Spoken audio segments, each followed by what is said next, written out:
Today I'm exploring a topic that hits very close to my home, and I know hits home for many empaths and highly sensitive people, and that is why appeasement never pays.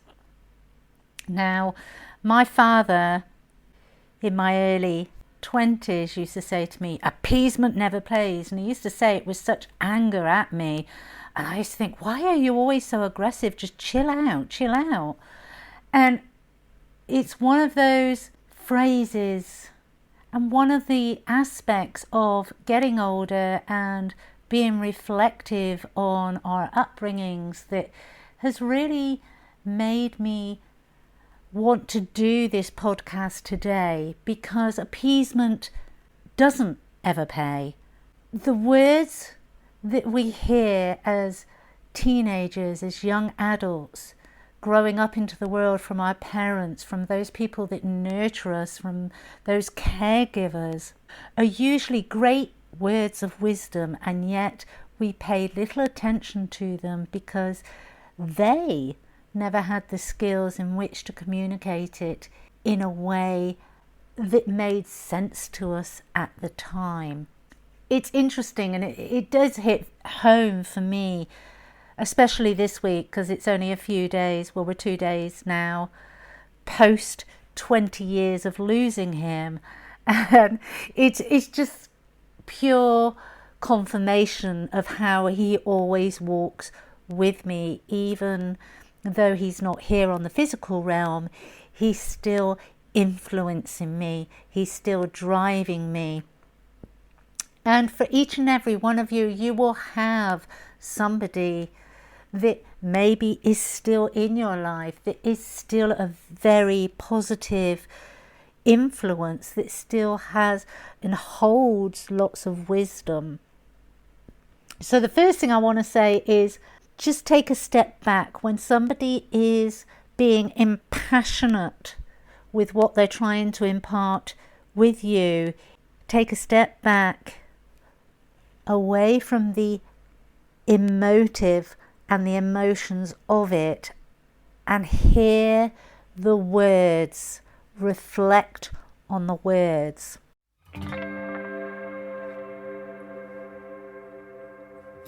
Welcome to Spiritual Midwife, the podcast that tenderly guides you through the transformative journey of spiritual awakening and personal development towards the ultimate destination of soul sovereignty. I'm Claire Atyeo, a medicine woman and dedicated guide to the profound realm of soul sovereignty, and you are listening to Spiritual Midwife.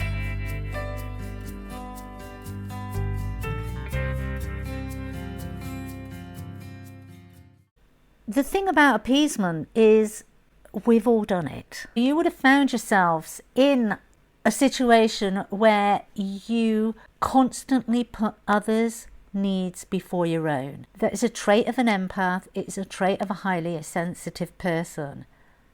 Feeling their emotions so intensely that you lose sight of your own. And I just want to say you're not alone. Don't be hard on yourself. This is something we have all done. If we are attuned with those energies, then we will have done this. Many of us as empaths fall into this trap. We can feel others' desires, their excitement, their anger, their fear, and in doing so we often neglect our own needs. And this creates an energetic cycle, and it's a learned behaviour of overgiving that often has started in childhood. From my own personal experience and the healing work I've done with clients, I found that highly attuned empaths often gain these skills from dysfunctional family dynamics. As children, we were in constant state of flight mode. Now, many have heard of the fight flight, and what happens with empaths and highly sensitive is they do not have that fight mode as children, and so they just go into flight mode and they mold themselves. They have a perception of there being safety issues. Even when there isn't, it's the perceptions, it's the emotions that get charged within them that put them in that flight mode. And in that flight mode, we learn to read the emotional landscape around us to stay safe. But this comes with a cost. As adults, this pattern manifests itself in several ways. First, we don't and haven't learnt to fight, meaning we didn't learn the skills of expressing our needs. I'm not talking about literal fighting here, but rather the ability to assert ourselves.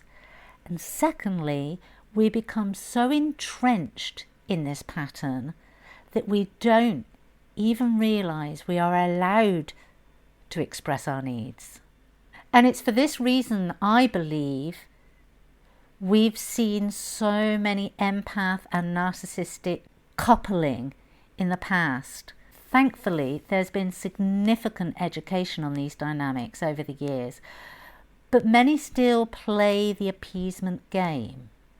If not in their intimate relationships, then in work environments, social circles and family dynamics. And while we might think it keeps the peace, it really only keeps the peace for everyone else, not for us. Everyone else's needs are being met, but not ours.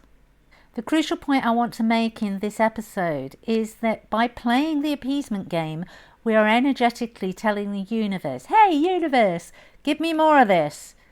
It's not about having arguments or being passive aggressive. It's about learning to use our voice and energy to say, hey, I'm just as important. I deserve respect. I deserve care. I deserve consideration for my feelings and ideas. And if not, I will remove myself physically, emotionally, energetically. So let's have a look at 5 examples of what this looks like in practice. So imagine you're at work and your colleague constantly offloads their tasks onto you.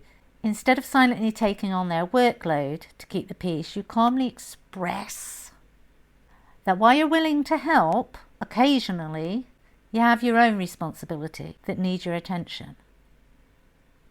And by setting this boundary, you're honouring your own needs. If we look at family gatherings, which are always contentious at the best of times, but during those family gatherings, there's always someone who dominates the conversation and dismisses your opinions. It's that pecking order within the sibling network. And instead of staying silent as you normally would to avoid conflict, you assertively share your perspective. If they continue to disagree with you, you can choose to limit your time around them and just take a break, just step away. You don't have to be conflictive.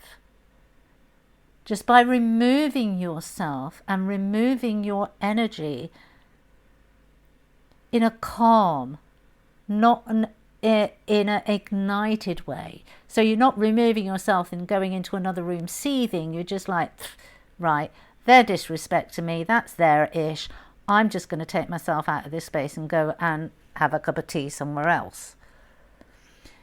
It's very different dynamics. You're removing yourself, you're removing your energy, you are making your discord known. You're asserting yourself without conflict. In romantic relationships, you might find yourself always compromising on things that really matter to you just to keep your partner happy. And this is one that I struggled with for a very, very long time because of what I witnessed as a child and my mother and father's dynamics. Although they had a very happy relationship, it was entrenched in codependency. And some of the teachings of my mother were archaic, to say the least. And that gave me some very functional patterns and habits of my own, which meant that I didn't communicate my needs, my desires. I was always fearful that I was nagging or I was requiring too much. It didn't help I'd been in toxic relationships that told me that on those occasions that I did express myself that I was needy or had overzealous expectations, all those kind of things. If you've been in toxic relationships, you know the words that come out and the phrases that are designed to push you back down into your box. But in a healthy relationship, there will be mutual respect, and so there will be compromise, there will be a discussion. In a workplace environment, again, another workplace example, you could have a boss that constantly expects you to stay late without acknowledging your efforts, without acknowledging your work.